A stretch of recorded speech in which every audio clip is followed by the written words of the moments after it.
বিসমিল্লাহির রহমানির রহিম। আসসালামু আলাইকুম। কেমন আছেন আপনারা সবাই? আশা করছি সবাই ইনশাআল্লাহ ভালো আছেন। আমিও আলহামদুলিল্লাহ ভালো আছি।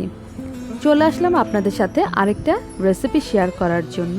আর আমার আজকের রেসিপি হচ্ছে আমড়ার খোসার জেলি, যা আমরা অতি সহজে বাসায় তৈরি করে নিতে পারি খুব অল্প খরচে এবং খুব অল্প কিছু উপকরণ দিয়ে, আর যা কিনা আমাদের সবার বাসায় থাকে। এই আমড়ার জেলি তৈরি করার জন্য কোনো জেলোটিন বা আগার আগারের প্রয়োজন নেই। তো চলুন দেখে নিই কীভাবে আমি এই জেলিটা তৈরি করেছি।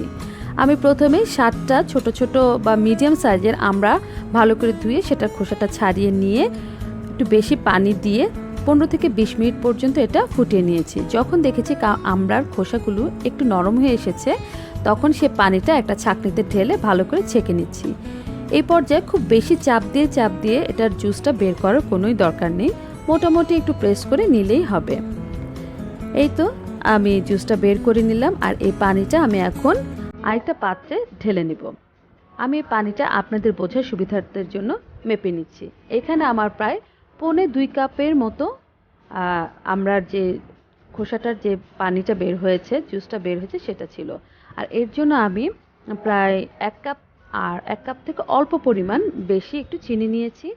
আমরা যদি খুব বেশি টক হয় তাহলে চিনির পরিমাণটা একটু বেশি দিবেন, আর আপনারা যদি একটু বেশি মিষ্টি খেতে চান তাহলে চিনির পরিমাণ একটু বেশি দিবেন। আর আমরা খোসাটা মিষ্টি হলে, মানে আমড়াটা মিষ্টি হলে খুব বেশি চিনি দেওয়ার কিন্তু প্রয়োজন নেই। আর দিয়ে দিয়েছি 4 টেবিল চামচ সাদা ভিনেগার, আর দিয়ে দিলাম ফুড কালার। ফুড কালারটা সম্পূর্ণ অপশনাল, আপনারা চাইলে এটা স্কিপ করতে পারেন। আমরা জেলি সবাই সাধারণত সবুজ কালারই ব্যবহার করে, কিন্তু আমার বাসায় আমার বাচ্চারা স্ট্রবেরি কালারটা বেশি পছন্দ করে, তাই আমি এটাতে স্ট্রবেরি কালার ইউজ করলাম। এখন আমি এটা অনেকক্ষণ জাল দিয়ে নিব।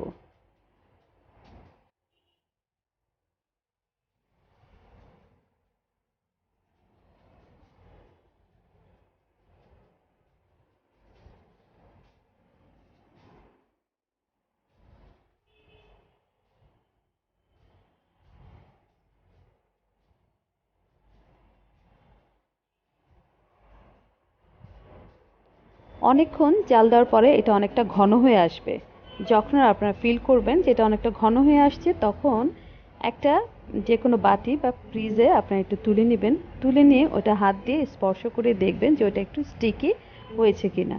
যদি মনে করেন যে স্টিকি হয়েছে, তাহলে সেটা ভাবতে হবে যে আপনার জেলিটা তৈরি হয়ে গেছে। তবে এটাও ঠিক খুব বেশি স্টিকি কিন্তু করা যাবে না, তাহলে এটা খুব শক্ত হয়ে জমে যাবে, তখন এটা জেলির মতো থাকবে না। তো আমি এটা টেস্ট করে দেখলাম, আমি যে পরিমাণ চাচ্ছিলাম বা যেরকম চাচ্ছিলাম ঠিক সেরকমটা হয়েছে। এখন আমি আপনাদের বোঝানোর সুবিধার্থে একটা কাচের বাটিতে ঢেলে নেব, কারণ বয়ামে ঢাললে হয়তো চামচ দিয়ে উঠালে ওভাবে বোঝা যাবে না। তাই আপনাদের সুবিধার্থে আমি একটা কাচের বাটিতে এই জেলিটা ঢেলে নেব।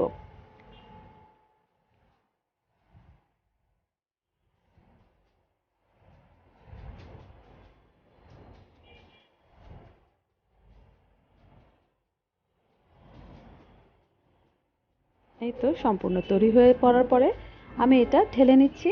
আর এটা রুম টেম্পারেচারেই রাখতে হবে, ফ্রিজে রাখার কোনো প্রয়োজন নেই। এটা রুম টেম্পারেচার 5 থেকে 6 ঘন্টা রাখার পরে দেখবেন সুন্দরভাবে এটা জমে গেছে।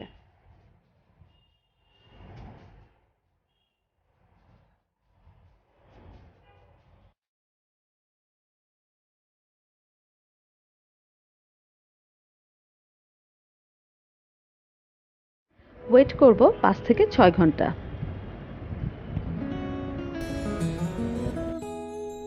5 থেকে 6 ঘন্টা পরে আমি যে জেলিটা তৈরি করেছি তা কিন্তু পুরোপুরি রেডি। খুব সুন্দরভাবে এটা সেট হয়ে গেছে। খুব অল্প কিছু উপকরণ দিয়ে, কোনো প্রকার আগার বা জেলোটিন ইউজ ছাড়াই তৈরি করে ফেললাম আমড়ার জেলি। যে আমড়ার খোসা আমরা ফেলে দেই, ঠিক সেই আমড়ার খোসাটা দিয়ে এত সুস্বাদু একটা জেলি তৈরি করা যায়। আর এই জেলি সকালের নাস্তা বা বিকেলের নাস্তায় কিন্তু খুব ভালোভাবে মজা করে খাওয়া যায়, যা কিনা দোকানের জেলি থেকে অনেক বেশি স্বাস্থ্যসম্মত। জেলিটা কিন্তু আসলে খুব সুন্দরভাবে হয়েছিল এবং পারফেক্টভাবে বসেছে। আপনাদের সুবিধার্থে আমি আবার একটু কেটে দেখাচ্ছি, দেখুন কতটা সুন্দর আর পারফেক্টলি সেট হয়েছে। খেতেও কিন্তু অসাধারণ হয়েছে। এভাবে বানিয়ে দেখবেন, বাচ্চারাও কিন্তু অনেক পছন্দ করবে। আশা করি আজকে আমার এই রেসিপিটা আপনাদের সবার কাছে অনেক ভালো লাগবে। যদি ভালো লেগে থাকে তবে একটা লাইক, কমেন্টস আর সাবস্ক্রাইব করতে কিন্তু ভুলবেন না। চাইলে শেয়ারও করতে পারেন আপনাদের ফ্রেন্ডস ও ফ্যামিলির মাঝে। তো আজকে এই পর্যন্তই। সবাই ভালো থাকবেন, সুস্থ থাকবেন। আল্লাহ হাফেজ। আসসালামু আলাইকুম।